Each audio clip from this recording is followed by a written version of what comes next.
Ассалаумағалейкум туғандар. Бұл үшінші қызықты видео. Білесіздер, бұға чейін біз деген 5 темада видео тартқан болчубуз. Ең ақырысы Wildberriesке чыгуу эми жеңил деген бір теманын негизинде Assistant программасы Wildberriesке чыгуу процессин канчалык даражада жеңилдештирип берет деген теманын негизинде сөз кылабыз туғандар. Кыскача айтып кетейин, Assistant программасын биз Италия жасап жатканда башынанчы концепциясын ушундай кылдык эле да. Программа максимален жеңил болсун, колдонгонго, максимален клиент ориентированный болсун жана баасы жеткиликтүү болсун деп чечкен болчубуз. Бул биринчиси. Экинчиси болсо, Assistant программасын жасап жатканда биз мындай ойлондук да. Бир адам Wildberriesке чыгып жатканда кандай этаптар бар жана бул этаптарда кандай болдор бар, кандай проблемалар бар. Ошол проблеманы биз Assistant программасынын жардамы менен чечип берели, жыйынтыгында ал адам ийгиликтүү Wildberriesке чыгып кетсин деген бир жакшы тилегибиз бар болчу. Колубуздан келишинче 2 жылдан бери ошол программанын үстүнөн, ошол концепциянын үстүнөн иштеп жатабыз. Караңыздар тугадар. Assistant программасы Wildberriesке чыгып жатканда силерге кайсыл жактардан жардам берет? Эң эле башында обучение бар. Assistant программасына кире турган болсок, бул жерде видео обучение деген жерге кире турган болсок, бул жакта сабактар бар. Бул жерде бул модуль деп коет тугандар. Бирөөсүнүн ичине бассаңыздар, ичинде дагы кошумча сабактар кетет. Получается сиздер деген мон деген бир эле сабак катары карабаңыздар. Экинчиден азыр уже тартылып жаткан бир 2-3 чоң тема бар. Алардын ичинде Кытайдан товар алып келип, кантип Wildberriesке чыкса болот дегенди Кудайга шүгүр кече бир эксперт таптык Кытай боюнча. Мен өзүм да Кытай боюнча билем, бирок именно азыркы учурда активно иштеп жаткан бир Акмарал деген кызды таптык. Ошол кыз менен буюрса жакшы бир видео тартылат. И бул жактагы видеолордун дагы бир жакшы жери, мисалы сиздер бир жерден обучение өттүңүздөр, арадан 2 ай өткөндөн кийин бул жактагы маалыматтар эскирип кала турган болсо, анда деген сиздер кайра барып жаңынан окуй албайсыздар. А бул жерде болсо, биз видеолор, то есть Wildberriesте олуттуу түрдө бир жаңы өзгөрүү боло турган болсо, бул жакка дагы аны дайыма кошуп турабыз. Ошондой бир плюс жактары бар. Плюс билесиздер, бизде деген регулярно түз эфирлер болуп турат, кайтарым байланыш бар. Сиздерде пайда болгон суроолордун бардыгына өз убагында жооп берип турабыз. Итак эле Assistant программасынын обычный обучениялардын эң чоң айырмасы, обучениеде убакыт бүтсө мен кутулсам деген ой, а бизде болсо тескерисинче көбүрөөк адам ассистентти колдонсо, көбүрөөк Assistant программасына подписка болсо, ошончолук бизге пайдалуу деген философия бар. Экинчиси тугандар бул аналитика. Аналитикада сводка по категориям деген жер бар. Эгерде биз кайра эле Assistant программасына кире турган болсок, бул жакта менюны басып, бул жактан внешняя аналитиканын ичинде аналитика категорийди басканыбыздачы тугандар, бизге деген Wildberries'теги бардык категориялар чыгат да. Айталы, мен эми эркекмин, мисалы мен мужской категория киргим келип жатат. Муну басып туруп, ичинде деген открыть эту категорияны басканыбызда бизге азыр мужчина деген категориядагы бардык категориялар жана под категориялардын бардыгы бул жакта ачылды. Көрдүңүздөрбү? Бардыгы бул жакта даяр ачылып калат. Андан кийин эмне кылабыз? Бул жогору жакта фильтрлер турбайбы? Ушул фильтрлерден, бул фильтрлер да бекерден коюлган эмес, жана бул жакта данныйлар дагы туруп турган жерден эле бул данныйлар эмес.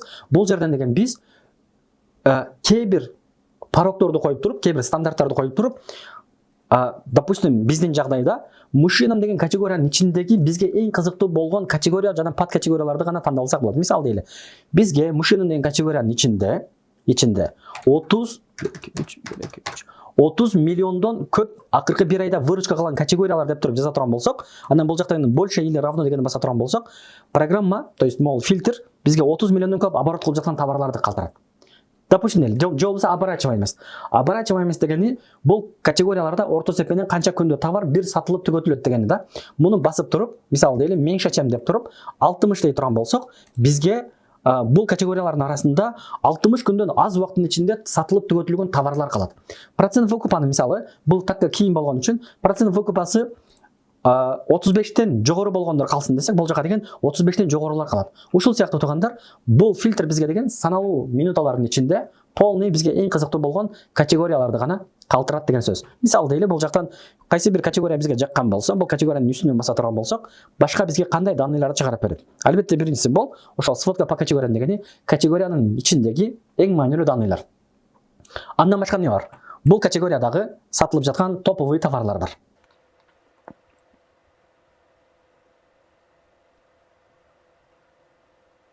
Бул жакта көрүп турганыңыздардай, бул категориядагы эң топовый товарлар, булар акыркы бир айда канча оборот кылды, канча бадан сатып жатат, канча штук сатты деген сыяктуу бардык данныйларды бул жерден көрсөңүздөр болот.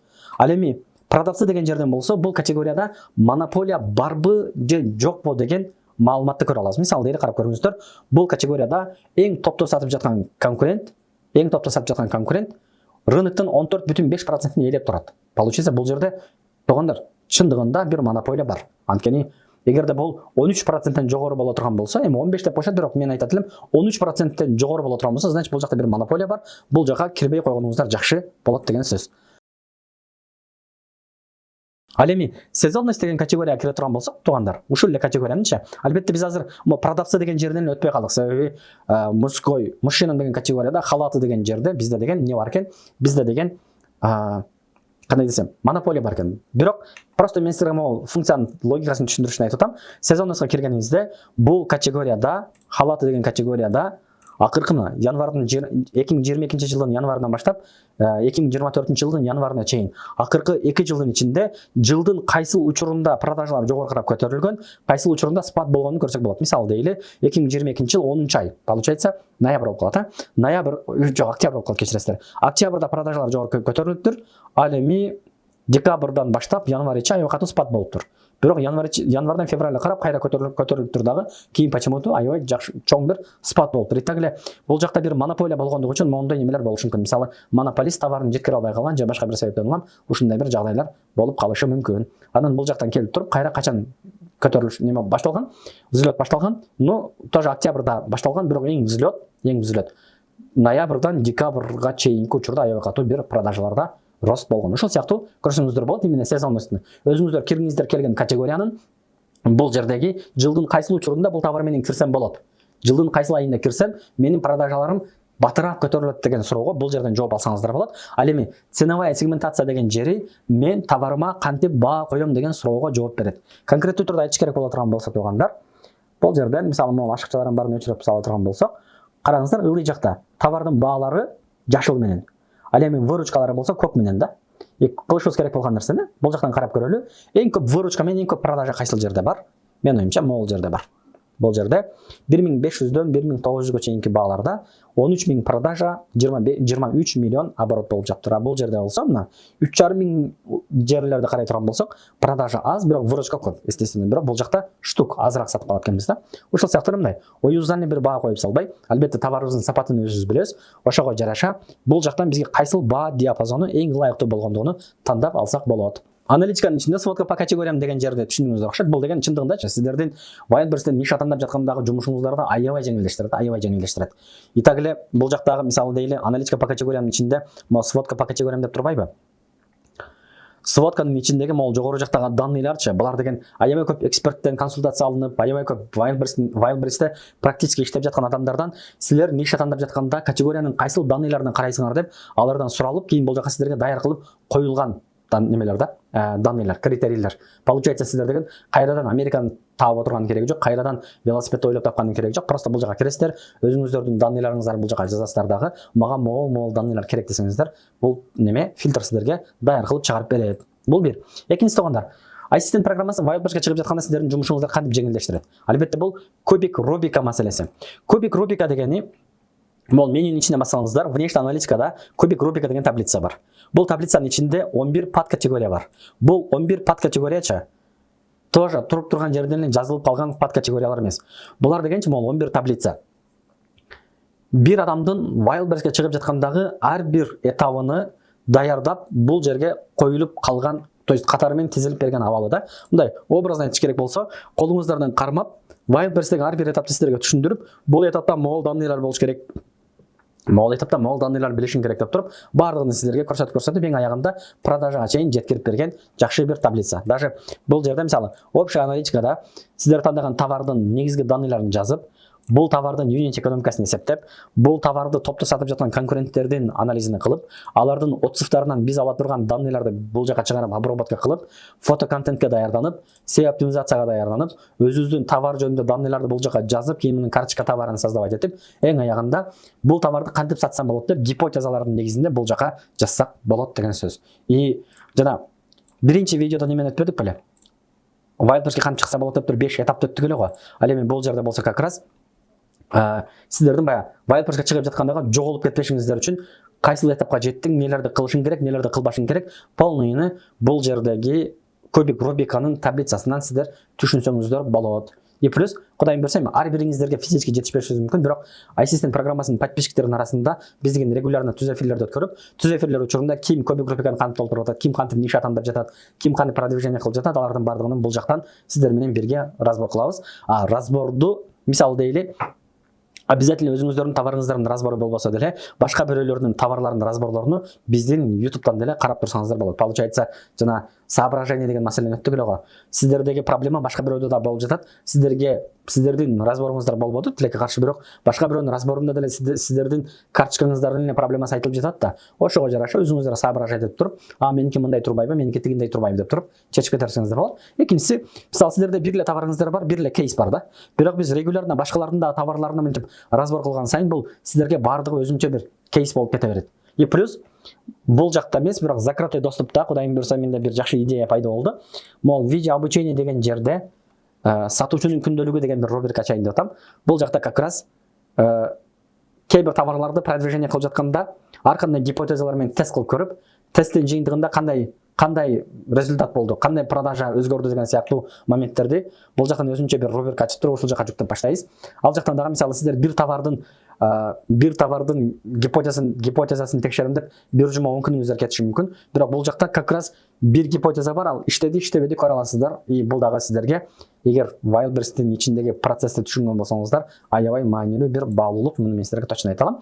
И бир сөз менен айтканда туугандар, көбүк рубрика сиздердин колуңуздардан жетелейт. Ар бир этабын көрсөтүп туруп, Wildberries'ке чыгышыңыздарга жардам берет. Ал эми сбор ключевых слов деген бир тема бар. SEO оптимизация боюнча эң күчтүү функциялардын бирөөсү. Ал эмне десеңиздер мындай.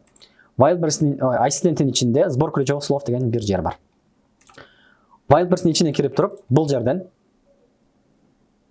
мисалы деле сиздер рубашка сатып жатасыздар. Бул сиздердин бир конкурентиңиздер.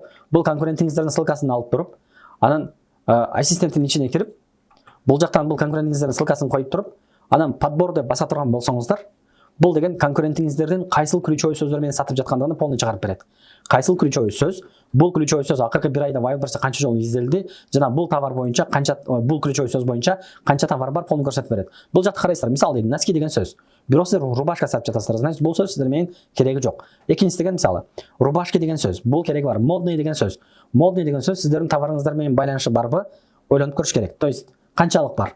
Эми азыр биз сиздер менен бир эле товардын үстүнөн ойлонуп атабыз да, бирок элестетип көрсөңүздөр, бул жактан деген айталы 15 конкурентиңиздердин ссылкасын бул жака койдуңуздар, и басканыңыздарда сиздерге 15 конкуренттин бир 500-600 ключевой сөзүн полный топтоп берди. И буларды сиздер уже өзүңүздөр түшүрүп алсаңыздар, обычно вручную кылабай турган ишиңиздер да. И эң маанилүү жерде ошо болуп атпайбы туугандар? Бул ключевой сөздөр менен бул конкуренттериңиздер топту сатып жатат. И получается сиздер итак эле, мол, көбүк рубрикада топ 15 конкурентов дегенде 15 конкурентиңиздердин ссылкасын бул жака топтогон болсоңуздар, жана бул конкуренттериңиздердин ссылкасын алып келип туруп, подбор ключевых словдун ичине коюп туруп басканыңыздарда полный ключевой сөздөр түшсө, эринбей отуруп 2-3 күндүн ичинде бул ключевой сөздөрдүн баардыгын тазалап туруп, андан кийин эмне кылабыз? Биздин бир кийинки жерибиз бар, генерация описаний деген. Wildberries'тин ичине, ассистенттин ичине кирип туруп, бул жакта продвижение деген теманын ичинде, разделдын ичинде генерация описанияга басып туруп, бул жерденчи главный ключевые слова, мисалы женская рубашка из хлопка дей турган болсок, мисалы да. Ал эми ылдый жагына болсо, ылдый жагына бул жактан мисалы дейле мол ключевой сөздөрдү алып келип туруп, бул жака басып, кайтып калды. Бул ключевой сөздөрдү алып келип туруп, бул жака кое турган болсок, андан кийин бул конкурентибиздин ссылкасын алып келип туруп, бул жерге мол артиклны койдук.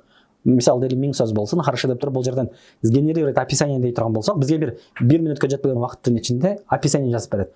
И жакшы жери делечи, копирайтер издеп, ага товарыңыздын ссылкасын жөнөтүп, ал жака ключевой сөздөрдү жөнөтүп, ушинтип, анан ал 2-3 күндүн ичинде сиздерге описание жөнөтөт, сиздер акчасын төлөйсүздөр ага. Анан ал ключевой описание жакпай калса кайра жазып бер дейсиздер. Ал канчалык жазып берет, иш кылып өзүнчө бир баш оорулар бар да. Бирок бул жерде деген элестетсеңиздер, бир 2-3 күн отурдуңуздар, 15 конкурентиңиздердин полный ключевой сөздөрүн скачать эттиңиздер, жакшылап тазаладыңыздар, дагы бир 100 ключевой сөздү калтырып, ошону деген бул жака коюп туруп, андан кийин сгенерировать этсеңиздер, сиздерге деген мынтип чыкытып туруп бир ключевой сөз, то есть бир описание жазып берет. Ушул описанияны деген бир сыйра окуйсуздар дагы, сиздерге жакпаган же сиздердин товарыңыздар менен байланышы жок кээ бир фактылар болсо, аларды бир сыйра тазалайсыздар дагы, анан өзүңүздөрдүн товарыңыздардын описаниясына жазып коесуздар. Описаниясына жазганыңыздарда бул уже Кудайым буйрса немеге кирет, индексация деп коет. Бул товар, бул Wildberries'тин базасына кирип калат. Эгер кирбесе, кайрадан жаздырасыздар. Получается, кайрадан жаздырганда сиздер кайрадан копирайтер издеп, ага акчасын төлөп отура эместер. Бул жерден полный өзүңүздөр каалаганыңыздарча жаздыра берсеңиздер болот. И жыйынтыгында ассистент программасы сиздердин дээрлик бардык Wildberries'теги этаптарыңыздарда сиздерге жардам бере турган сонун бир программа. Мындан башка толгондук ойдагы функциялары бар, бирок алар боюнча түз эфирлерде же конкреттүү түрдө суроолор келсе жооп берсек болот. Бул видеону өтө көп узартпай ушул бойдон калтырайын. Албетте ассистент программасынан подписка болом дегендер биздин могу описаниядагы контактыларга байланыш ошол жактан байланышсаңыздар болот. Программанын обучениясы бар, дагы бир жолу кайталап айтам. Техподдержкасы бар. Анын жанында Кыргызстандын ИПС же ОСОС менен иштеп калсаңыздар, сиздердин налог отчетторуңуздардын төлөшүнө да жардам берилет. Бул жерде элементарно налог төлөйм деп жап деле бир канча миң сом акча коротосуздар. Булардын бардыгы ичинде бар. Аналитикасы бар, внешний аналитика, внутренний аналитика бардыгы ичинде камтылган.